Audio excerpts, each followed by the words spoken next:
Salut tout le monde, on se retrouve aujourd'hui pour une vidéo top 5 plus 1. Alors, j'ai remarqué que quand je vous fais des top 5, j'inclus souvent 6 livres.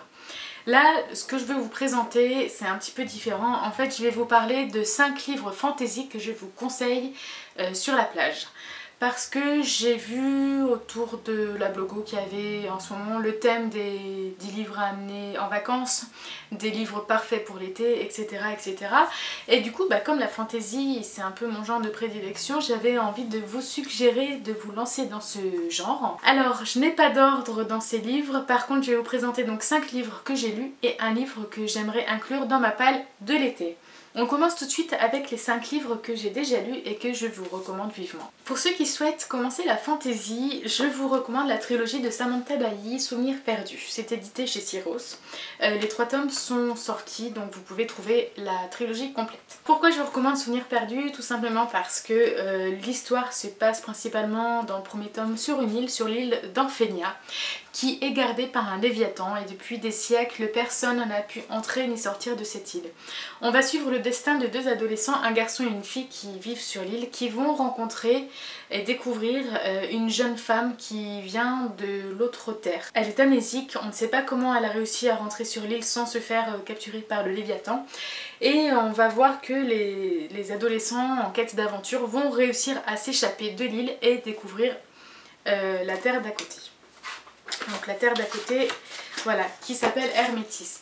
Alors je recommande cette trilogie pour les débutants parce que c'est plus un récit d'aventure. Ça se lit vraiment très bien, il y a une très bonne intrigue. Samantha Bailly, c'est une auteure à découvrir, c'est une auteure française qui a 27 ans si je ne me trompe ou 26 ans, qui a déjà à son actif 10 livres et qui a vraiment un style propre à elle, c'est très fluide, c'est vraiment très agréable à lire et ses personnages sont toujours recherchés. Dans ses livres on voit souvent qu'elle traite, notamment en fantasy, d'astronomie et de religion, mais en aucun cas ce n'est lourd. Et elle adore tout ce qui est relations humaines et ça se ressent même dans cet univers imaginaire. Ce que j'avais adoré en lisant ce tome 1, c'était la description d'Amphenia, donc l'île. J'avais vraiment l'impression d'être sur l'île, d'avoir les pieds sur le sable, c'était une ambiance chaude, enfin c'était génial. Donc si vous ne lisez pas l'été, vous pouvez aussi le lire pendant les températures très froides parce que ça vous réchauffera, mais le mieux ce serait de le commencer à la plage. Ça se lit très bien, donc voilà, c'est un livre assez gros en plus et voilà, je vous le recommande absolument.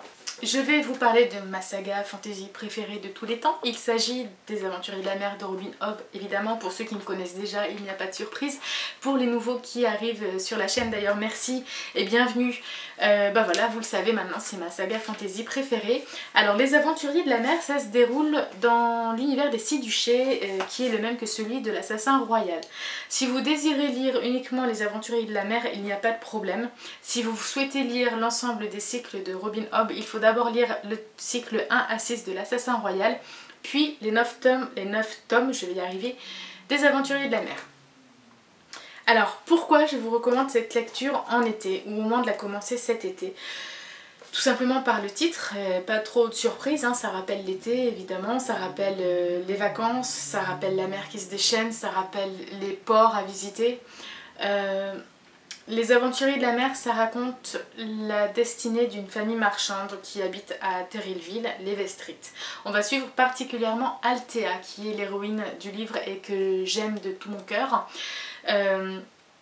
qui va voir sa vie bouleversée à la mort de son père.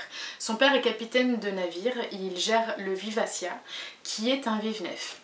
Il y a une part de magie qui vient s'intégrer au récit, c'est-à-dire que les vive-nefs sont dotés d'un bois spécial, d'un bois sorcier, qui au bout de 3 générations de la même famille prend vie. Je ne sais pas si c'est bien clair comme ça, en tout cas je l'espère. Le père d'Althea va décéder, donc il scellera ainsi l'éveil de la vive-nef.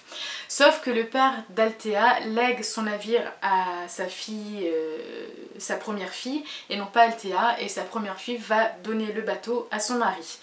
Sauf qu'ils ont beaucoup de problèmes, ils ont beaucoup de divergences entre Althea et Kyle, et du coup Kyle va chasser Althea qui va partir à l'aventure et surtout refuse d'être sur Terre et donc va tenter de devenir vraiment un marin aguerri. En échange, Kyle lui fait la promesse que si elle revient en étant un très très bon marin, il lui rendra le bateau. En gros, c'est ça le pitch de départ. Sauf qu'à côté de ça, on va vraiment découvrir toute la famille Vestrit, tout l'univers, tout le côté politique, le côté commercial et les différentes îles, les différentes villes, les différents déserts et toute cette magie qui s'imbrique au fur et à mesure de l'univers créé par l'auteur. Je vais pas trop vous en parler parce que ça fait 9 tomes et du coup il y a vraiment beaucoup de choses à dire. En tout cas, allez-y si vous souhaitez découvrir de la très bonne fantasy. Moi je vous recommande Robin Hobb, c'est mon auteur préféré. Cette saga elle est juste génialissime. J'adore tous les personnages, j'adore les liens qu'a la Vivacia. Il y a tellement de choses à découvrir dans ce monde, c'est juste un truc de fou. Et autrement, il y a aussi...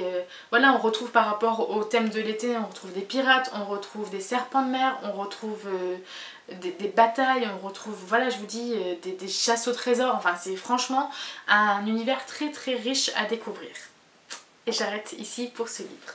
Ensuite, je vais vous parler d'un roman de Gabriel Katz. Il s'agit de La maîtresse de guerre, paru chez Scrinéo. Alors, ce livre prend place dans le même univers que Le Puits des Mémoires. Quasiment tous ces livres d'ailleurs sont dans le même univers. Sauf que là, on est au sud du monde. Donc, dans un univers un peu plus aride avec beaucoup de désert. On va suivre l'histoire de Kailin, qui est une fille de maître d'armes, qui, avec son groupe, va attaquer un maître de guerre. Mais ce maître de guerre en fait va mettre à terre tous les hommes du groupe et va capturer Kailin pour la revendre au marché aux esclaves. Sauf que cette dernière est assez futée et elle va réussir à convaincre Adrian, je crois qu'il s'appelle, de la former pour devenir une guerrière, chose qu'elle souhaite depuis sa plus tendre enfance. Donc tout simplement cet univers, je pense que la couverture parle d'elle-même, ça rappelle encore une fois les univers chauds, le sable, le désert, c'est vraiment super. En plus Gabriel Katz a pris le pari de raconter l'histoire du point de vue d'une femme et c'est quelque chose qui n'est pas évident pour un homme. Je pense aussi bien qu'une femme ferait parler un homme dans un de ses récits. Et il y arrive parfaitement. J'ai adoré Kailin qui est futée, qui est courageuse, qui a beaucoup d'humour aussi, qui fait tout pour réaliser son rêve en fait, et ce qui est de devenir maîtresse de guerre. On va découvrir cet univers, donc forcément il y a des guerres, c'est pas un truc où il ne se passe rien, de toute façon c'est pas ce qu'on demande en fantasy. C'est vraiment génial, c'est super rythmé, c'est un livre qui se lit très vite, j'ai eu beaucoup de mal à le poser au moment où je l'avais lu, je crois que je l'ai lu en même pas un jour je crois, enfin c'était juste un truc de fou, les chapitres sont très courts comme toujours avec les romans de Gabriel Katz, ce qui met un rythme vraiment, vraiment dynamique au roman. Et donc je vous recommande ce livre par un auteur français. Ensuite je vais passer à une autre trilogie américaine, donc c'est L'Empire Ultime de Brandon Sanderson qui fait aussi partie de mon top 5 de mes romans fantasy préférés. Alors pourquoi je vous parle de ce livre? Tout simplement parce que quand je l'ai lu la première fois, quand l'auteur a décrit la ville principale qui s'appelle Luthadel, ça m'a rappelé l'été, je sais pas pourquoi, quelque part c'est très sombre comme univers. Luthadel c'est une ville sur laquelle tombent des pluies de cendres, mais je sais pas, ça me rappelle l'été. Donc je vous recommande également de lire ce livre. Tout simplement parce que c'est un univers qui est extrêmement bien construit, qui est très original. On va suivre l'histoire d'une bande de personnes dotées de pouvoirs spéciaux. En fait, la magie qui est développée dans le livre est en lien avec les métaux. Ça s'appelle l'allomancie et normalement c'est uniquement les nobles qui acquièrent ce pouvoir et qui n'ont un seul pouvoir, alors qu'à la base je crois qu'il y en a 12. Sauf qu'il y a un petit groupe de rebelles qui veut renverser le gouvernement puisqu'il est dirigé par un homme depuis 1000 ans, un homme dieu en fait, mais qui gouverne d'une très mauvaise façon et qui insiste vraiment sur la séparation des classes sociales. Et donc on a ce petit groupe de rebelles qui va tout faire pour renverser le pouvoir. Et parmi eux, certains ont beaucoup plus qu'un seul pouvoir. Et en fait on va découvrir tout ça et c'est juste génialissime. C'est un univers que j'ai vraiment adoré du premier tome au troisième tome. Il y a un quatrième tome mais qui se passe 100 ans après que je n'ai pas encore lu et qui m'attend. Mais voilà, c'est vraiment quelque chose de super génial et Brandon Sanderson a fait un travail vraiment magistral je trouve sur cette œuvre, ainsi que la traductrice qui n'est autre que Mélanie Fazi, donc une auteure principalement une novelliste de nouvelles imaginaires quoi, tout simplement. Je m'embrouille un peu, il est tard, c'est la fin de la journée, c'est le milieu de la semaine, donc je m'excuse par avance si tout n'est pas clair. Le dernier livre que je vous présente dans ceux que je vous recommande et que j'ai lu, il s'agit tout simplement d'Or et Nuit de Mathieu Rivero, donc que je vous ai présenté en début de semaine ou dimanche dernier. Enfin, tout dépend de quand je publierai cette vidéo. Ben, je pense que ça s'explique pas, déjà le titre, la couverture, ça se passe dans l'univers des Mille et une nuits, donc ça se passe au Moyen-Orient, ça se passe dans le désert, il y a des sultans, il y a des créatures, des créatures mythologiques issues du monde oriental et du monde hindou, et voilà, il y a de l'aventure, il y a des... il y a plein de choses, c'est vraiment super bien. Je vous invite en fait à venir découvrir mon avis donc de mon dernier update lecture. Je vous mettrai le lien en barre d'infos si jamais ça vous intéresse d'en savoir plus. Mais je pense que ce livre est parfait pour le découvrir cet été. D'autant plus c'est le premier roman publié de Mathieu Rivero qui est lyonnais, donc voilà. Donc j'aime soutenir les auteurs français qui plus sont de la même ville que moi. C'est Au Mouton Électrique, c'est une très belle édition et c'est un livre qui ira aussi bien aux novices qu'aux lecteurs avancés en fantaisie. Voilà, je vais passer maintenant au livre de ma pile à lire que je souhaite lire cet été. Il s'agit du Jour du Lion de Nicolas Clusot aux éditions Mango. C'est un livre paru en 2008 que j'ai acheté aux Imaginales il y a 3 ans, en 2012. Il serait peut-être temps que je le sorte, hein. Et l'auteur était super sympa. Et voilà, en fait ça se passe dans la Turquie du Moyen-Âge, il y a de la magie, on va découvrir des magiciens et des chamans. Il y a des byzantins, voilà, des nomades et des sultans, donc je pense que ça reste dans la même lignée que Or et Nuit. Et je pense que je pourrais passer un très bon moment, en plus c'est écrit relativement gros. Et je ne veux pas dire de bêtises, mais je crois que c'est un one shot. Donc j'espère vous en parler au courant de l'été ou d'ici le mois de septembre, pourquoi pas. Apparemment oui, c'est un one shot, donc ce qui serait parfait.